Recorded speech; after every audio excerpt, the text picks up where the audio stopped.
I don't think that is the truth. So let us equip our teachers with what is actually exact, so that outside there, these mamas should stop. It is, however, emerging that the training will now be carried out at sub-county. All the challenges to allow a very smooth process in this training. For the institutions to qualify, TSC demanded that they must show and confirm that they have adequate training centers at sub-county level with evidence of ownership, lease agreement or a memorandum of understanding between the institution and the intended training center. However, the biggest discussion remains the cost of the program, with stakeholders continuing to call upon the government to foot the bill or look for external donors to cushion teachers from incurring extra financial burden. Shadrack Miti, KTN News. Now, the drought situation in Garbatula, Merti and Oldonyiro areas of Isiolo has reached alarming levels as livestock deaths increase amid appeals from local pastoralists for urgent government interventions in the form of food and pasture, aid, and in order to avert looming starvation, which could result to loss of human lives. At the Kulamawe borehole in Garbatula sub-county, hundreds of women scramble for water with animals that travel for over 20 kilometers to access the borehole water. According to Shukri Halkano, who chairs the Kulamawe Borehole Management Committee, and Isaac Boro, who chairs the Kulamawe Location Peace Committee, the drought situation currently being experienced in the area is worse than the one witnessed back in 2018, arguing that urgent interventions are required to prevent possible loss of human lives. Chakula yetu, shamba yetu, mali yetu ni mfugo. Kwa mwaka hii ilikamatwa na ukame zaidi. Ng'ombe yetu na mbuzi yetu na ngamia yetu amekosa nyama, amekosa maziwa, na rasilimali yetu ni hiyo. Ukame ameanza kuua ng'ombe na mbuzi. Kwa hivyo kama mali na gonda, hata binadamu wale wanaishi na hiyo mfugo inakosa chakula. Shida yetu hii maka ukame iliyopita iko msaada kidogo kidogo kutoka kaunti yetu ya Isiolo, ile mwaka uliopita. Kwa mwaka hii hakuna msaada yoyote. Hii mbuzi wanaona juu ya maji ametoka kilomita 20. Jilale sasa naua ng'ombe sana. Na mpaka sasa hii peke yake ngine nakufa. Karibu samani 30. Hii sasa nabaki. Ngine nakusha. We're now joined by way of phone by CS in charge, Cabinet Secretary in charge of Defense. He's moving to the Defense Ministry, but he's currently in charge of the devolution and arid and semi-arid areas. And this is CS Eugene Wamalwa. A very good morning, Buana CS. And I can see on your Twitter account you are currently distributing food in Wajir County. A very good morning. How is it going so far?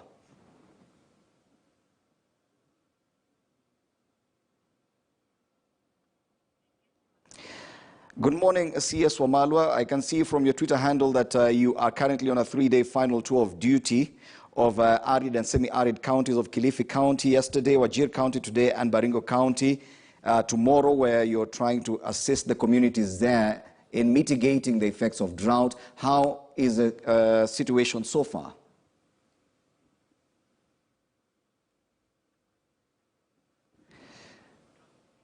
I do understand we have technical challenges getting through to the CS, but we will try and do that later. Let's move on to another story. Still related to drought, the government has begun the distribution of 2 million shillings worth of relief food to drought victims in the country. Defense Cabinet Secretary Eugene Wamalwa, who officially launched the distribution in Kilifi County, said they have formed 3 teams to ensure distribution goes on at the coast, northeastern and Rift Valley, which are hardest hit by drought. President Uhuru Kenyatta declared the drought a national disaster and directed the Treasury to release 2 billion shillings to buy relief food for families affected. An estimated 2.1 million Kenyans face starvation due to a drought in half of the country, which is affecting harvests. Now, the National Drought Management Authority says people living in 23 counties across the arid northeastern and coastal parts of the country will be in urgent need of food aid over the next 6 months after poor rains between March and May this year.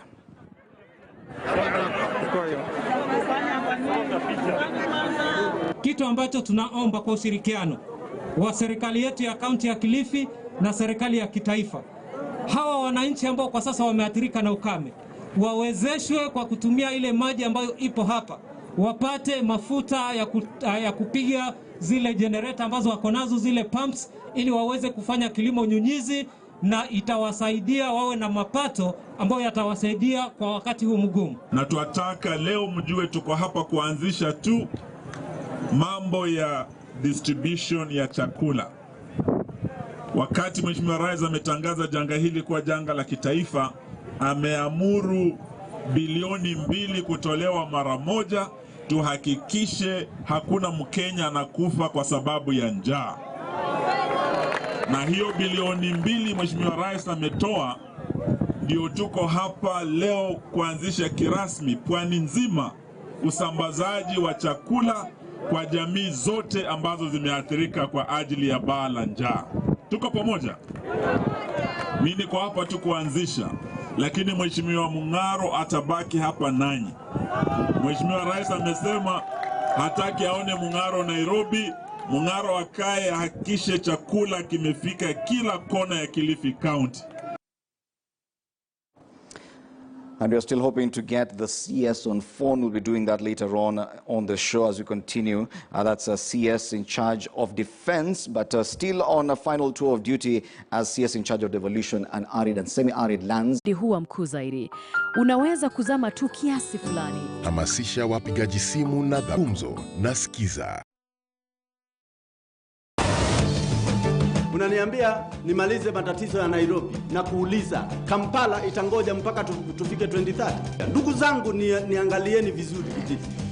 Siwaletei siasa. This is not politics. This is development.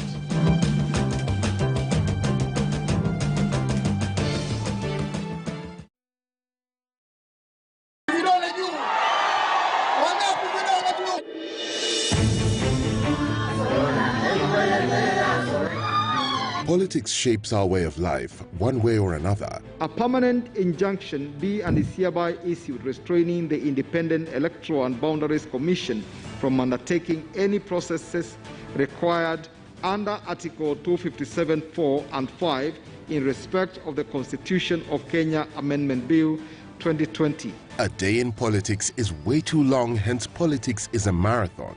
Sitaki wafuasi, nataka washirika. Kabla hatujabadilisha katiba, wacha tubadilishe uchumi kwanza.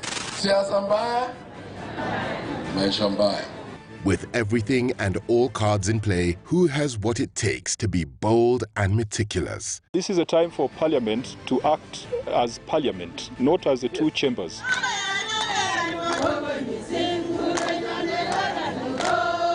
Here on Checkpoint, we break it down for you and let you make that all-important call for our beloved Kenya.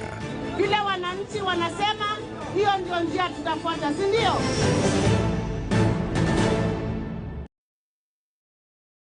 The following takes place between 6 a.m. and 10 a.m. Have you seen them? Am I lying? Yes, it's a very nice outfit, I must say. Good Thank job. you. Asante sana. The compliment is well received. Good morning and thank you. Everyone in Wasingishu was asking me what channel is Spice FM. 96.7. Tell them that, right? Yes, now they know. Thank you. It's a pleasure to be here. Pleasure to have you. What a beautiful studio, my friend. I've been to other radio stations, but I've never seen anything like this. Thank you, and it's very nice to be in a modern studio. Absolutely brilliant. And I have to say, it's a very cool ambiance here in your radio room. Just for our listeners, I think it is below zero in this room here. Very Swiss temperatures.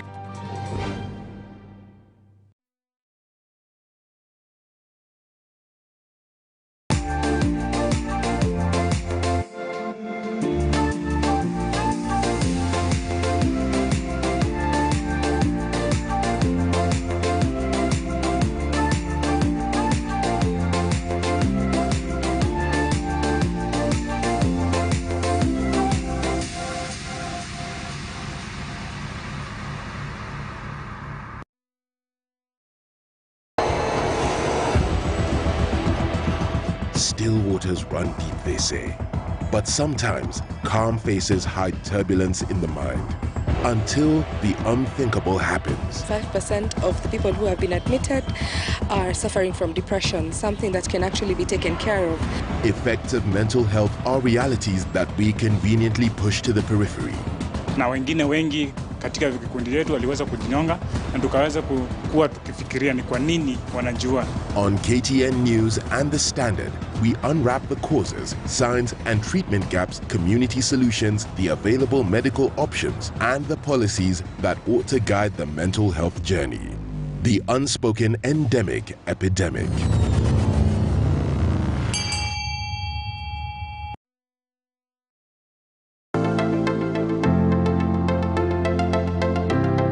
Dau la elimu ni kipindi chako cha kila Jumapili katika kituo cha KTN News saa 11 jioni hadi saa 12, nami Franco Tieno ninapokuwa na jopo langu tunapochambua kwa kina masuala kuhusiana na mipangilio ya elimu kwa ujumla kuanzia chekechea hadi viwango vya juu vyuoni. Tunasomesha walimu, wanafunzi na pia wazazi. Tulipoteza muda mrefu kutokana na hili janga la corona. Wachambuzi wakiwa ni wale ambao walikita kambi katika masuala ya ualimu na elimu. CBC imejaribu sana ku make sure hakuna mtoto yoyote atawachwa nyuma. Tunaweza kuwa tunaanza kusema ati serikali haijafanya, lakini kile tuko nacho tushukuru Mungu. Kile tunatakiwa kufanya ni tutie bidii, tuiweke iwe nzuri kushinda vile iko.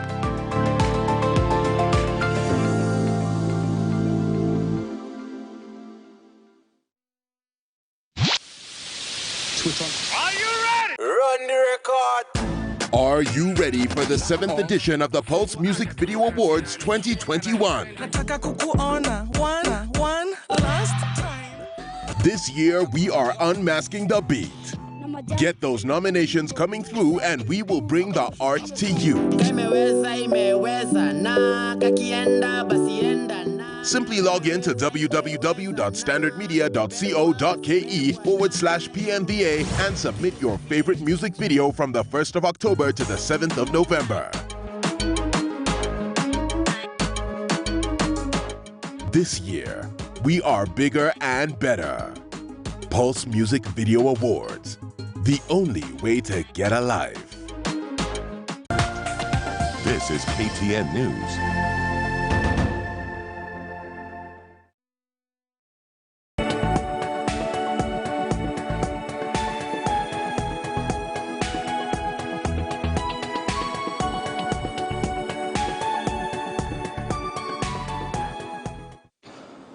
Welcome back to News Center. Now, the International Court of Justice will on the 12th of this month give a ruling on the prolonged Kenya-Somalia maritime dispute.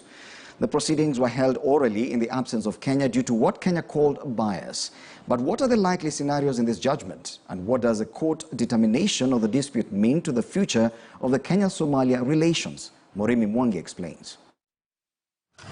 Welcome. Relations between Kenya and Somalia have been anything but cordial, with diplomatic rows, trade and security disputes often defining the frosty relationship between the two neighbors. Madame la Présidente, Monsieur le Vice-Président. And in less than a week, the two nations yet again return on the global spotlight as the International Court of Justice delivers its ruling on the protracted Kenya-Somalia dispute over this 62,000 square miles triangular maritime space in the Indian Ocean. The opinions that the ICJ will give are just opinions. They are not binding. And Kenya has no obligation to agree to it. In March this year, Kenya declined to participate in the oral hearing, claiming the court was biased. In its written submissions, Kenya wants the court to affirm that its borderline with Somalia runs horizontally, parallel to the latitude at the point of intersection between the two countries' physical border. A position refuted by Somalia, which sued Kenya at the court seeking to have the maritime borderline run diagonally as a continuation of its physical borderline with Kenya. The proceeding is in this case. In a sworn affidavit filed alongside Kenya's written submissions to the court, General Retired Joseph Kibwana, who served as the chief of the defense forces, tells the court that if the Kenya Navy is stopped from patrolling up to the parallel of the latitude, both within and beyond the territorial sea limit. The security situation for Kenya will decrease substantially. Terrorist activity in East Africa and Kenya, as well as piracy, would be expected to increase. This is a substantial diplomatic